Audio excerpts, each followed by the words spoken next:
Episode 50 of The Human Experience is Becca's story. Becca was at the top of her career game as an executive in the insurance industry, her authority in this sphere being hard-earned as a woman in a predominantly male space. She even worked as the CEO of the Maryland Health Benefit Exchange, which worked to implement Obamacare in Maryland. But a brain tumor would bring much of her world to a screeching halt. Surviving and recovering from this diagnosis would bring Becca to a crossroads wherein she started to question her own path and where she was headed. Now, Becca has started her own business, Extend Coaching and Consulting, a firm that helps C-suite executives and business owners elevate their focus so that they can change the world. You can find a link to Becca's website in the show notes. This episode was recorded in Towson, Maryland. Welcome to The Human Experience, a podcast about the stories we live out every day and the importance of championing the vulnerability and courage of the storyteller. I'm your host, Jennifer Peterkin, and it was through my own lived story of experiencing domestic violence that this podcast was created. By traveling the globe and interviewing each guest in person, I am convinced now more than ever that stories have the power to change the world. You can join our community of storytellers by subscribing, leaving a rating and review, signing up for my newsletter, following me on Instagram, and more. Thank you for being here. In a world full of noise, to listen with intention is an act of resistance. Let's definitely start with your personal story first. You worked with insurance. Yeah, I spent 20 plus years in health insurance. And I worked for Blues plans. I worked for Kaiser Permanente. I worked for a large hospital system in the state of Maryland. And so I do know a lot about health insurance, always in strategic positions and product and taking the product to market and things like that. But you get me outside of health insurance and I don't really know what you're talking about. That's fair. That's fair. It is very different. It's a huge industry, right? But yeah, health insurance is kind of a tricky subject, right? Because there's a lot of emotion around health insurance, especially in America and especially in the last couple of decades, right? So what was it like to be working in health insurance? A lot of people refer to health insurers as sort of the evil empire. We all wanted to do the right thing. Sure. Everybody in the healthcare system believes that they are delivering a certain piece that's very important. And I understand that it's frustrating. And believe me, after my surgery, and we can get into that later, but after my surgery, I got a $60,000 bill from Johns Hopkins. And I just looked at it and my eyes crossed. And I was like, I do this for a living. And it's stressing me out. I can only imagine what it's like for other people who have never even dealt with this. What does this even mean? And what was it like? It was always trying to do the right thing. It was believing that we really were doing the right thing and that the people at the top, they weren't trying to harm anybody. It's an easy belief to think that, but it really was not the case. Sure. I think it is really easy to kind of go there because it's easy to generalize. And this is why I love having these conversations, because you have to humanize people when they're sitting in front of you, right? I'm looking at you and I know a little bit about your story, and you're not somebody that is out to screw people over, right? So yeah, it had to be a very difficult sector to work in, especially as things got more and more volatile. So what drew you into that in the first place? So the funny story is that back when there were newspapers, I actually applied for the job by circling it in the newspaper, right? And got a job at my first Blues plan. What kept me there, I think, is more important, is that it really was this, I understand it, I believe in it, I feel like I'm changing, I'm doing the right thing. When the position came open for the executive director, the CEO of the Maryland Health Benefit Exchange, that's when it was like a true calling. It was like I believed that I could change the way healthcare was delivered in the state of Maryland. Yeah. And I believed I was changing lives. I was giving people peace of mind to be able to get the health insurance that they needed and offering this massive change in the way things were going to be delivered. So that was a true calling. I could not have believed more in what we were doing or tried harder to make it work, quite frankly. Yeah, truly. Because you came in to that position, correct me if I'm wrong, but around the time of Obamacare? So it was Obamacare, Okay. right? So in 2011, the state of Maryland had decided to move forward with the Maryland Health Benefit Exchange. At that time, the states could decide to do their own exchange, or you could join the federal exchange. Okay. Maryland decided that we were going to do it on our own. So in September of 2011, I was hired as the very first state-based CEO across the country. Wow. We did not have we had initial legislation, but we didn't have the legislation of how it was actually going to be developed. We hadn't made a decision on what the system was we were going to do. We didn't have any employees. I didn't have an office. It was like, here you go. Here's the keys to the kingdom.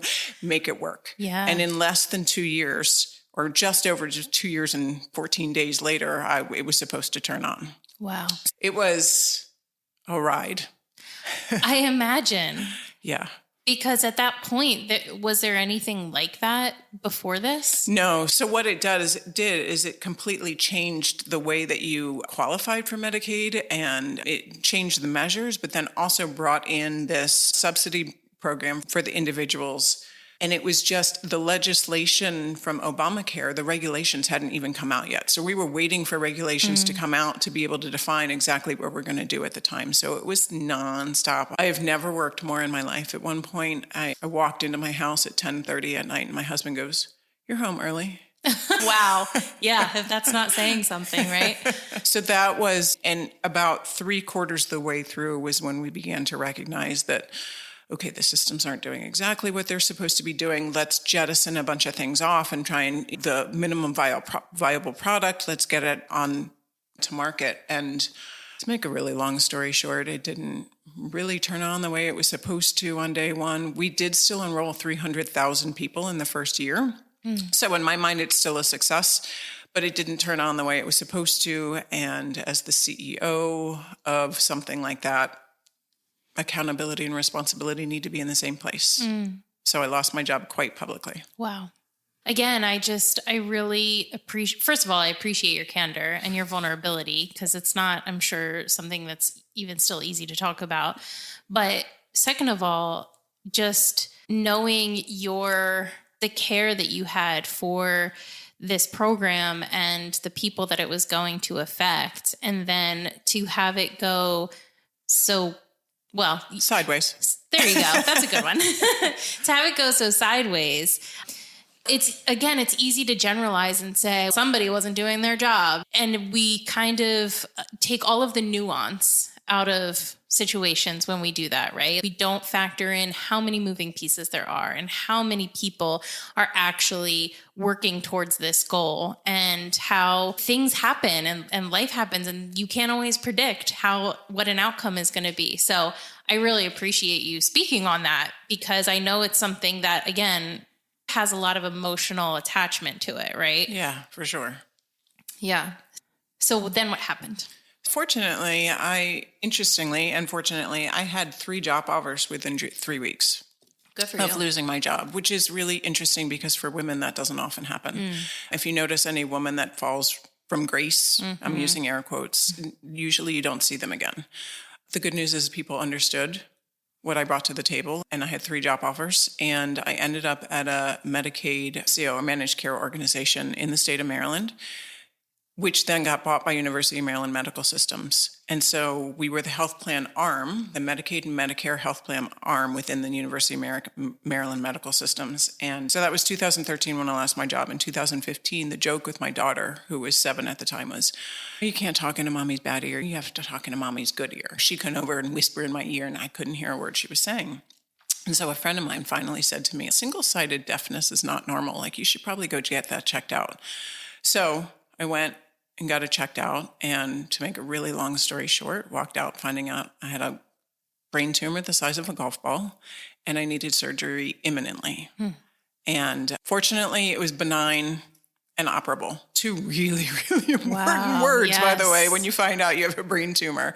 I spent those 5 weeks almost literally running myself into the ground. It was so outside of myself. I would run 3 or 4 miles in the morning, and then I would run 4 or 5 or 6 miles at night just to get myself so exhausted that because everything was going through my head. Wow. Because at the time, for 2 days, I didn't know it was benign, right? So it's kind of a convoluted story, but I had pre-diagnosed. I knew I had a brain tumor. I didn't know it was benign before I went to the doctor, right? So for 2 days, I'm walking around thinking that I'm dying, like literally imminently, right? And who do I want to be remembered for? Just all of the thoughts that were running through my mind. What's my husband going to do? What is he going to do with my daughter? Like, how do I want to be remembered? It was just horrible. Went into surgery, and the first thing, I was in surgery for 12 hours. And I remember them waking me up on the table. And I remember thinking, oh my God, I'm alive. Thank God I'm alive. And surgery, the recovery from surgery was really hard. Turns out benign and operable is still a really big deal. The entire left side of my body, it was as if I had a stroke. So my entire left side of my body was weak. My face was paralyzed for an entire year, which I still have. For those of you who can't see me, I still have residual effects today. I'm mostly blind in my left eye. I'm deaf in my left ear. I have continual balance issues because they cut out my balance nerve. And so it's really just, I lost who I was. And I can never go back to who I was. But during the recovery, so I had to learn to walk again and all of the above. And so I'm going to just share a funny story. So when your face is paralyzed, you can't say your B's and your P's. Okay. My name is Becca Pearce. Oh, geez. I didn't even draw that line. So people would very gently ask me, are you going to get speech therapy? So I did. It took me about 5 months before I could return back to the office. And at that point, I said to myself, I cannot let this brain tumor win. I have to be able to do this job again. And so I worked my ass off to do that job again. And I still have some major disabilities, and there were some major disabilities that took me a while to get there. But I finally got to the point where I was like, oh my God, I'm doing this job again. And right about that exact same time, I looked in the mirror and I went, why are you doing this? I was like, I don't want to do this anymore. The only thing that matters in my life is putting my daughter on the bus one more time. Yeah. Because during that time, before surgery, I'm going to cry telling you, all I could think was, oh my God, what if I never get to do this again? Yeah. And so it was that turning point that I said, you know what, I don't need to be at an 8:00 meeting ever again. Right? This is all I know now is that time is the most important thing. I don't want anything else except for time. And so I walked into my boss's office and I said, I got to go. I can't do this anymore. And at the same time, I have all of this experience. I was often the only woman in the boardroom. I was promoted before I should have been. I was, you name it. I was the disgruntled employee who thought I could do my boss's job. I was the vice president who was trying to change the culture. I was all of these things in the past, and I know how to do this. So I went back to coaching school to become an executive coach, because this is what I want to do now. I want to help other people do this, because I didn't want to do it anymore. Yeah, yeah. So that offered some freedom where prior you were pretty much in one box of behavior, right? Yes. What an incredible story. I think that's understating it a bit. But when you lost hearing in your left ear, how long had that been going on before you went to the doctor? Probably about 2 years. Wow. Yeah. And it was slow. And I could still technically hear out of it, but my dad had hearing aids by the time he was 60. And I just figured, I'm 43. It must be whatever. Ignore. Yeah. So here's my PSA for everybody listening. Go to the doctor. Had I actually gone to the doctor when I had first started to lose my hearing, my face probably wouldn't be paralyzed. Might not be, mostly deaf in my left ear or my left eye, and I might still have hearing in my left ear. They might have been able to do the surgery early enough that I might still have hearing. Just go to the doctor. Yeah. Doesn't matter how scared you are. Just do it. Yeah, I agree. Please go. I often deal with that with my parents. They're both it's nothing, and it is nothing until it's not, right? Right. And I used to think, just quick funny story is that I used to think, even when my daughter was young, I'd be like, oh, it's nothing. I don't need to take her to the doctor. And my friend looked at me and she goes, you do know that's why they're there, right? I was like, oh. Novel thought. No, it's true. It's true. There's a lot there, I think, right? There's a lot of mistrust. There's a lot of skepticism. And some of it's earned, some of it's not. But bottom line, you don't know what you don't know, right? And until you get that thing checked out, you're not going to know whether it's life-threatening or not. For me, it was also the fear that I was wasting their time. Yeah, right? Yeah, I get that. I think that's a huge thing too. Yeah. That's a good point. So you find out how long, you said 5 weeks? It was 5 weeks from the time I was diagnosed to the time I had surgery. Okay. And what is that surgery like? So they cut open my head from right behind my ear to the base of my neck. Wow. And I have a big scar. It's like it's like an S-shaped scar to the base of my neck, and then cut through the bone and pulled out the tumor. And the tumor was sitting on my facial nerve, which is why the facial nerve was delayed reaction. Yeah. Yeah. Did you always know that it was operable? Not until, so I went to advanced radiology or wherever you get your MRI. And I walk out of the MRI, and I'm dating myself because she hands me a DVD. And the radiologist hands me a DVD, and she says, "You're going to need to call your doctor." Now, what she probably said was, "Okay, your next step is to call your doctor and hand this to him." What I heard was, "You are going to die." Oh, yes. Yeah. So I went and I put the DVD in my computer, and it was 11 o'clock in the morning, and I put it in, and any idiot could see that tumor lit up like a light bulb. And couldn't call my husband. I wasn't going to call my husband at work. I didn't really know what to do. So if you haven't figured this out yet, I went for a run. I went for an 8-mile run and crying the entire time. And then you know what I did in the afternoon? I went to work. Wow, of course. Because what else? I had a big meeting, right? Yep. And meanwhile, I'm sitting in this big meeting, and all I hear is the Charlie Brown voices. It's sort of interesting kind of what you do as a human, right? Is, okay, I don't know what else to do, so I'm just going to go to work because I'm not going to show up at my husband's work, and I need to wait for him to come home. Yeah. It was where really your brain goes to cope, right? Yes. It's because that's ultimately what it is. You're coping with this information that you never in a million years thought would have come for you. Yeah. But I think it's interesting. And also you, after going through everything you went through and trying to return to work, that you really found that you did not have the same drive for that anymore. I think it makes sense on a very practical level, having a brush with possible death, right? What is life? What does it mean? But can you just walk through really what that meant to you to come to that conclusion?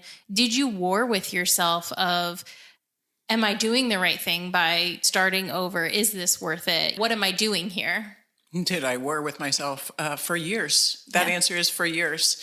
Initially, I actually invested in myself. I went back to coaching school, like I said, which was really important. It was also very cathartic, and it was hugely eye-opening and really a lesson in the value of having, by the way, a certified coach versus a non-certified coach. Because had I just been like, oh, I'm a coach, totally different than after certification.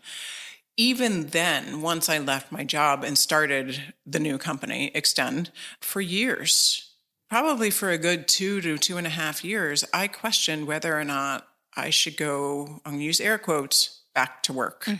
Because I wasn't making the income that I was making. I wasn't contributing to the family the way I was contributing. Coaching is absolutely the most emotionally gratifying thing I have ever done in my life. And it's also not all that intellectually stimulating. And there is a piece of me that absolutely needs intellectual stimulation, which is why I now do strategy work, because that's who I am. But at the time, I was really struggling with, I can only be a coach. I have to sit in this coaching box. And so there was a piece of me that wasn't being gratified. And for 43 years, my entire identity was tied to achievement and title and all of the things that come along, and being the breadwinner in my family, by the way. So it was so tied to that. For that shift to happen is gradual and not consistent. There were days that I was like, who am I and what am I doing? But I knew in my heart that it was the right thing, but it was hard. And so I had a lot of coaches. I had a fair amount of therapy just going on just to figure out who I was and try and figure out who I wanted to be. Yeah. I appreciate, again, your candor. As you were talking, I was like, she sounds like she's been in therapy from one person that's been in therapy to another. So yeah, I do think that's really valuable. But the way that you speak it's very apparent that you've put in work, right? Mm-hmm. You have put in the work to get where you are. It's hard fought and hard won, which I think is really important. It doesn't just come, right? You don't get anywhere by just saying it and then not taking the action. A couple of times I've heard you mention identity, and I think that's a really important thing to talk about too, especially from the perspective of not just a woman, but a woman who is in positions of leadership that not many women hold. So can you just talk about what that was like to feel that loss and or shift in identity, and specifically coming to terms with that? Yeah, it's bringing up a lot of emotion actually as you're talking about it right now. I think what I realized early on at the exchange, where my identity was 100%, I believed I was Obamacare in the state of Maryland. Take that for what it's worth, but I really, it was so tied to that. And when I lost that job publicly, I was like, I have no idea who I am. If I am not this, then what? And so I feel like there was a little bit of, I fell off that cliff. Yeah.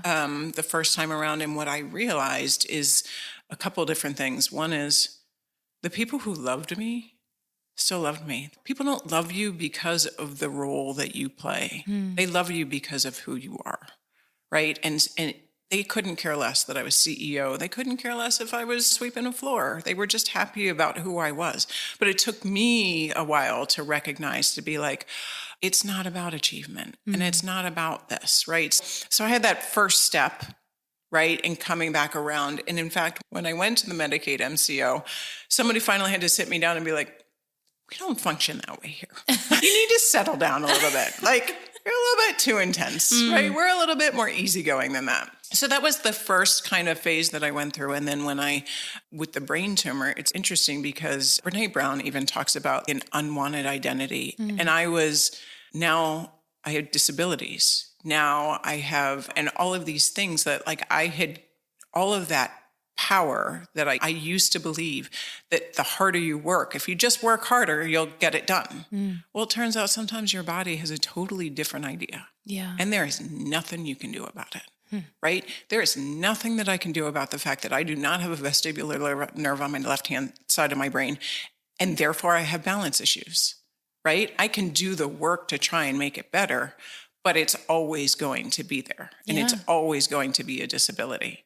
And so that recognition that, okay, that's where the vulnerability comes in, right? Here I was CEO in the Maryland, high-ranking Maryland official, losing my job. Then 2 years later, my daughter catches me falling down the stairs. My 7-year-old daughter kept me from falling down the stairs. Talk about vulnerability. Wow. And just that shift from here I am, hear me roar, to, oh my God, who am I? Yeah.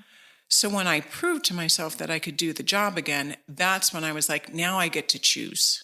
Now I get to choose what I want to do. And it turns out I don't want that life anymore. Now, at the same time, it's still, again, a very rocky road, because there was a little bit of are my friends still going to like me? Right? Who am I going to be friends with? And who am I? And so it was just a lot of back and forth. Yeah, absolutely.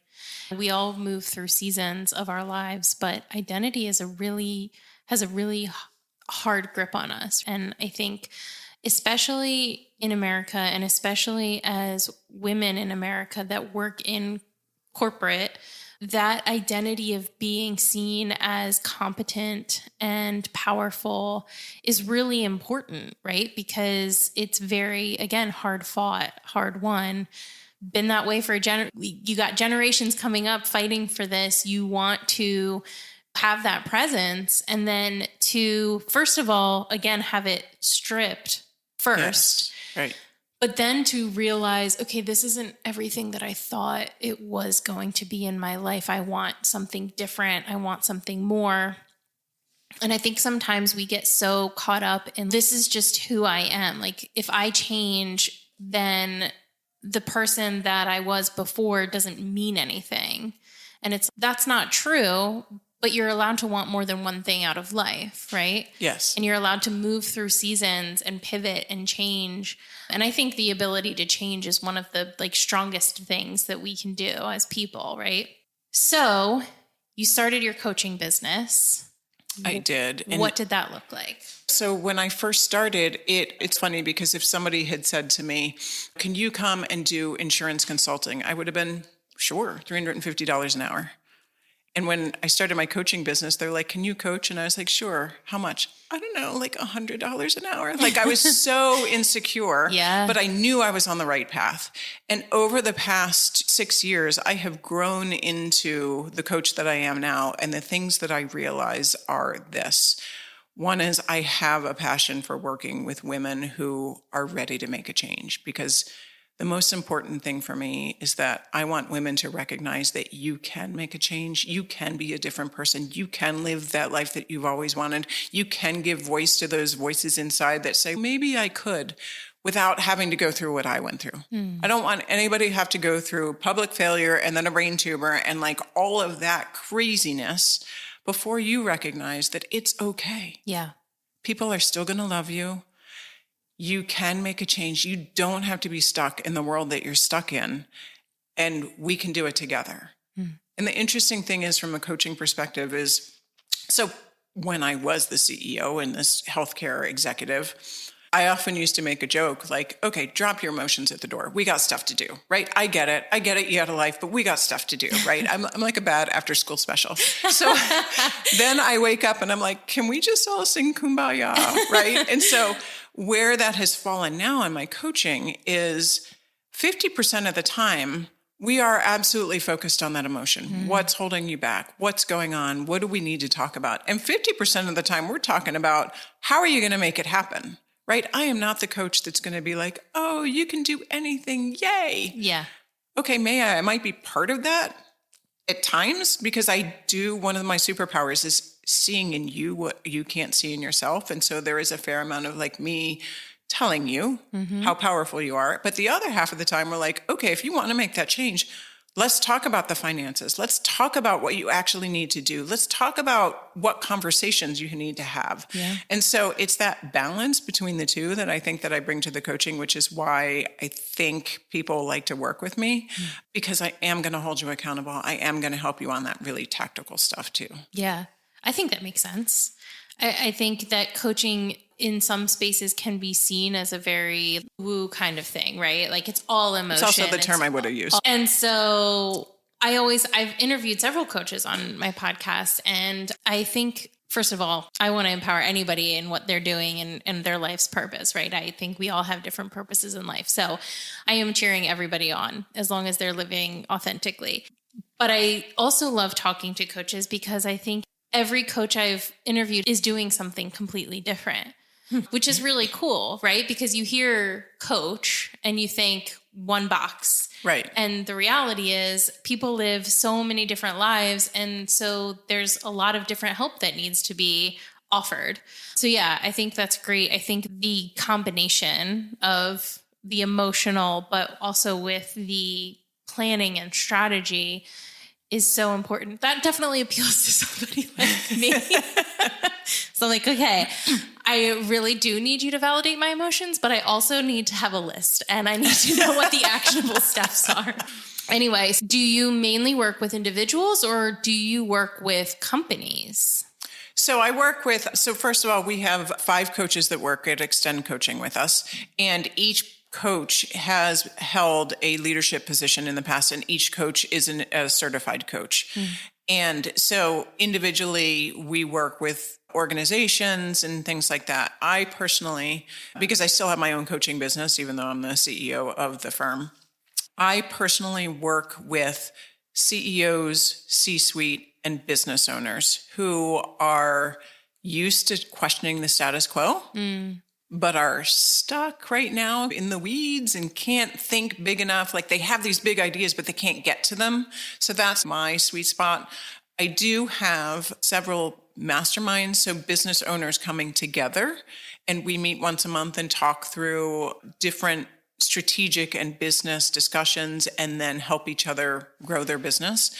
And by the way, groups that are business owners grow on average 153% over 3 years. Wow. So that's not 53%, that's 153% over 3 years by coming to the group. So it's really, if you're ready to grow, that's a really good place. So it's nice to have that group because in group coaching, it's not just me talking to you, right? It's everybody around the room. And just for last month, for example, somebody was like, well, I don't know if I should really try it. I'm really nervous. And somebody was we're in Zoom boxes, right? But somebody said, we've been talking about that for 1.5 years. When do you think maybe you're going to do it? And I was like, yes.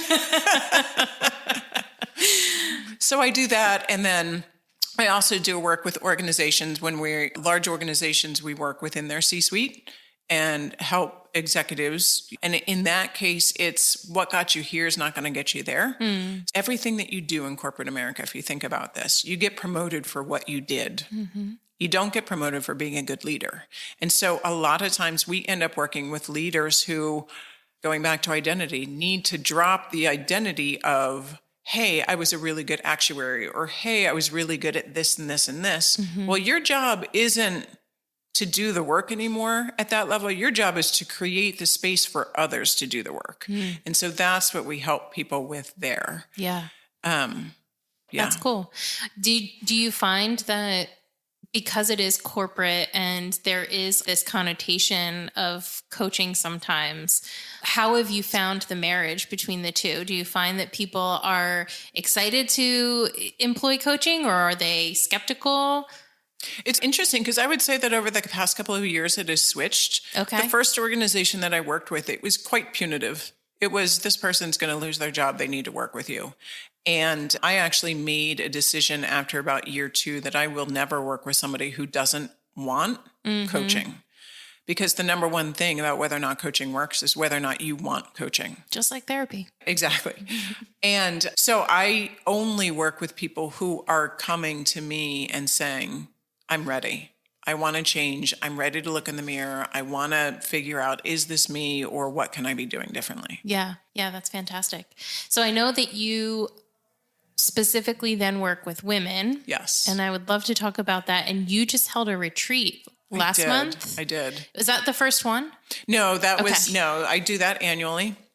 And this retreat is for women who, like I was mentioning earlier, like they know they have more to give than where they are right now. They know they want to be intentional about their future. They know that they're not quite on the right track right now. And I like to say, for women in corporate America, right? We get on that train when we're 22 or 23, we graduate college and we get on the train and we're told that if we say yes to everything around us, that we're going to achieve. And then at some point you look up and you go, I'm not really sure I'm on the right train anymore. And so what we do in the retreat is help women recognize what is the future that they want. Because what I find is that a lot of times women go, I know I don't want this, but I don't know what the next piece is. If not this, then what? I don't know what that is. Yeah. And again, my superpower is recognizing in you the things that you don't recognize in yourself. And so we spend 3 days together working through those things as both a group and individual. So we do some group sessions and then some individual sessions. And in fact, we have our first post session tonight for that retreat. And we're going to talk about supporting you as you go back into your environment, right? So you can coach. If you take somebody out of their environment to coach them, that's all fine and good. They're all good there. It's like when you travel for work and you go to a conference and you're like all jazzed up and then you go back to work and you're like, yeah. So this is the support moving forward to be able to say, okay, you said this. What are your challenges now? You want this, but you walk back into your life and your husband or your spouse or your kids or your job. What do you need to help? How can we support you? Yeah. And is that separate from what you do on a day-to-day basis? Is your project with women a separate Not arm? necessarily separate. It's really my passion. Okay. the people that I coach on an everyday basis are more business owners and C-suite. I will tell you that the people who came to the retreat were C-suite and business owners, just all women, and who were looking for something slightly different. Cool. Very cool.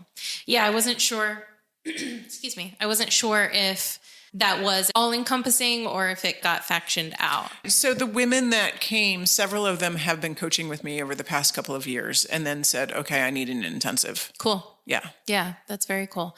Is that common to do with coaching, having retreats like that? You know what? I actually don't know that answer. Okay. I've never talked to a coach about doing a retreat, so that's interesting. But I definitely see the value. I recognize what you're saying in that there's almost this high when you're at the retreat and everybody's working towards the same goal and everybody is like really excited about what they're doing. And then you go back to life and it doesn't always function that way. But that's really cool. Being a woman in the workplace, in the corporate workspace for many years at this point, how have you seen the shift over the past couple of decades regarding women specifically in corporate spaces? It's interesting because I often make a joke about how I never want to answer the question, how did you do it? Because my answer let's listen to this whole answer before you make any judgment. So my answer from 20 years ago was I learned how to function as a man.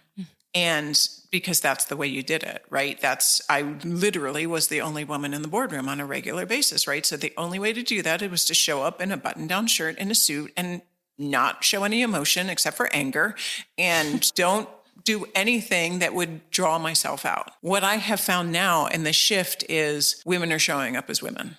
And there is that authenticity and there is that recognition that bringing emotion is okay. It may still be pretty close to anger and things like that, but it's not, you have to drop your emotions at the door anymore because people recognize, especially post-COVID, that the employees need leaders who have empathy and emotional intelligence. And so that, I think, is coming. It's slow, but it's beginning to happen is what I'm seeing. That's really cool and a really interesting point. I've never been in that space, so I can't say from my own understanding, but it makes sense to me. And I think it's interesting that you said leave every emotion except anger at the door. And that is one of my favorite things to talk about as the quote unquote difference between men and women, or women are so emotional and men are not, and anger's not an emotion all of the sudden when we're having that conversation.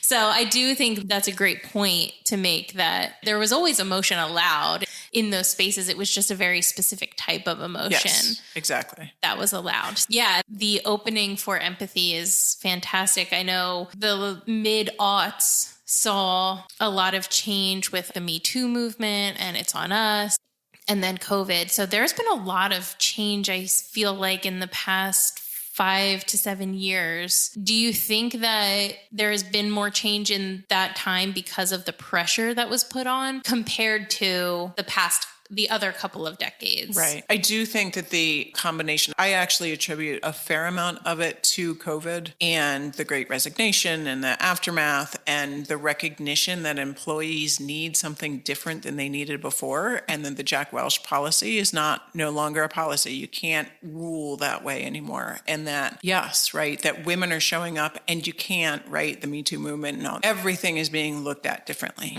right? Sometimes I even question myself, like, what idiom I just used, like, where did that come from? Yeah. Is that an appropriate idiom? I have no idea, right? And so I do think this is just this tsunami of kind of change that's been happening over the past couple of years. Yeah, I think it's really cool and exciting to see. I think change is scary and there are a lot of people that are afraid. And I get that the pendulum can always swing too far in the other direction, right? So I do understand that. But I think it is especially exciting post-COVID, seeing the different ways that employee-employer relationships are being discussed, the different ways employees are wanting to show up for work at this point. With your coaching business specifically, did you see a uptick in interest because people are all of the sudden questioning, all right, we went through this community trauma of a disease epidemic, right?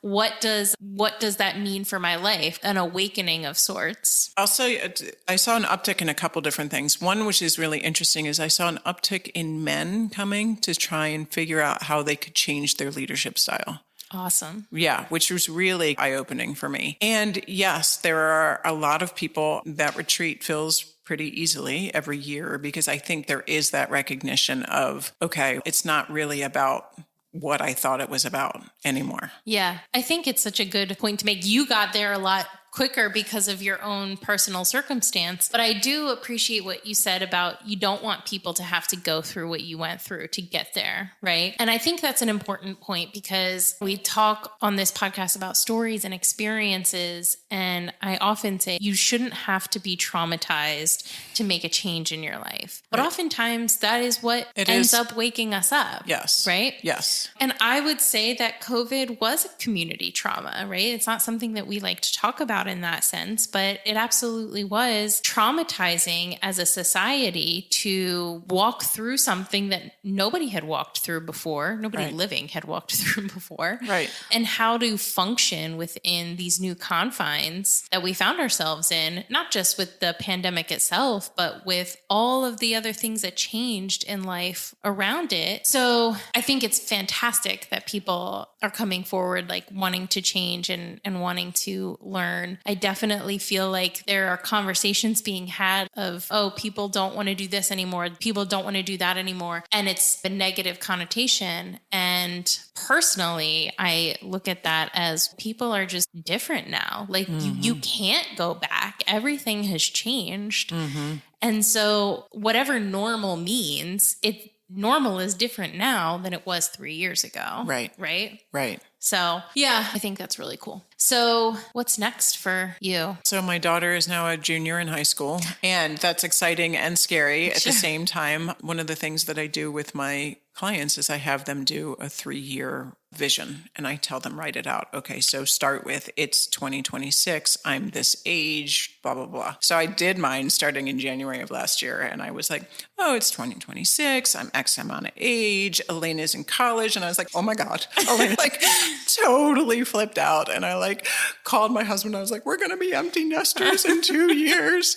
So the immediate right now, I am lucky enough to have my parents with me. They live a quarter of a mile from us. My dad's 90, my mom's 80, my daughter's 16. I am lucky enough to be in the sandwich generation right now. And I'm going to hang on to that sandwich generation for as long as I can. And then I'm going to take a look, right? At that point, when Elena graduates and goes to college, I'll be 53, 54 kind of time frame. I've still got a good 10 to 15 years left. I think I'm on hold right now. I'm on, this is who I am. This is what I want to do. I don't want to think outside of this because I'm so lucky to have both ends right now. I think that's a really interesting take, but really cool. And because I think we have such an issue sometimes with being present, right? And so the idea, especially as a coach, as someone who is helping people map out their future, to find value in what you currently have and to not always need to be reaching for the next thing necessarily. I think that's a really great point of view to take from your position specifically. Yeah. That's awesome that you have your parents close to you and you just have the one daughter. How has that been? You are a woman that has walked through a lot of things that other women maybe will never or have never walked through. Again, in corporate space, in the way that you have created your own business. What has that been like, having a daughter, knowing that she's watching everything that you're doing? I have a really funny story to share with you. Okay. This was probably about 5 years ago, so she was probably 11 at the time. And she says, Mom, when you were the CEO, you wore a suit to work every day and I never saw you. She goes, and then you went to work for the Medicaid MCO and you started to wear jeans and sometimes you wore a suit, but you didn't really wear a suit. And she goes, and now I can't even tell if you're in your pajamas or whether or not you're working. She's like, I don't even know if you work out of the mouths of babes, right? Yeah. And she has actually taken an interest a little bit in what I do and trying to understand. And I think what I think is important to be teaching her right now, and what I hope I'm teaching her right now, is that you can be a powerful woman. You don't have to have a title. You don't have to wear a suit, and you can be with your family. We, in my generation, I'm Gen X, right? We were sold that you can have it all. You can be the CEO and you can still be home and cook dinner for your family. That doesn't happen. Yeah. Right? And if it does, you got to ton of people working for you. Yes. Right? And so what I hope to be teaching to her right now is that the balance is the most important. Yeah, I love that. It is. It's important because you are a powerful woman. What power means is different depending on whose hands that power is in, right? And even what season of life you're in. And it's a good thing that it can mean different things for different people because we're not all built the same and we weren't all built to do the same thing. So I love that they're always paying attention, right? Even when you don't want to think they are.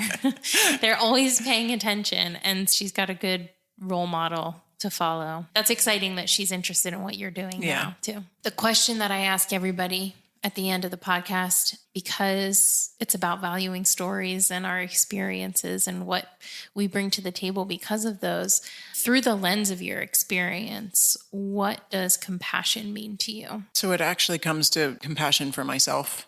I think that what I learned, and it's not uncommon, it's human nature to be harder on yourself than it is to be hard on your friends. And at the same time, compassion is allowing yourself that space and the grace to say, okay, you know what? This is what my body could do today. This is what my brain could handle today. I did my best, and my best is good enough. Yeah. And it took me a long time to get to that point. I was a great perfectionist, and I have now learned that compassion for myself to get to the point where it's, okay, I am who I am. Yeah. I think especially, again, going back to being productivity driven, it can be really easy to slip into this identity of people only like me for what I bring or what I accomplish. What I achieve, yeah. Yeah. And that's not who we were made to be, right? Compassion for yourself. We are our own worst critics. We are. Thank you so much for telling your story today. I really appreciate it. Thanks for having me. Yeah, I really appreciate your time and just your expertise. I think there's a lot of value in what you're saying, what you're doing, and just I really admire the ability to change and shift. I think it's an important part of life, and we all haven't learned how to do it well. Not that there is a perfect way of doing it, but I do really admire your ability and your courage to change. Thank you. Thank you for listening to The Human Experience. If you enjoyed this episode and you'd like to help support the podcast, please subscribe, share it with your friends and family, share it on social media, and rate and review it on Apple Podcasts and Spotify. You can also support the podcast financially by going to my website, thehxpod.com, linked in the show notes, and clicking on Donate. It takes a lot of time and resources to create this podcast, so every little bit helps. Everyone has a story, and I'd love to hear yours, so be sure to check out the show notes for more information about how to stay in touch. Do good and love well.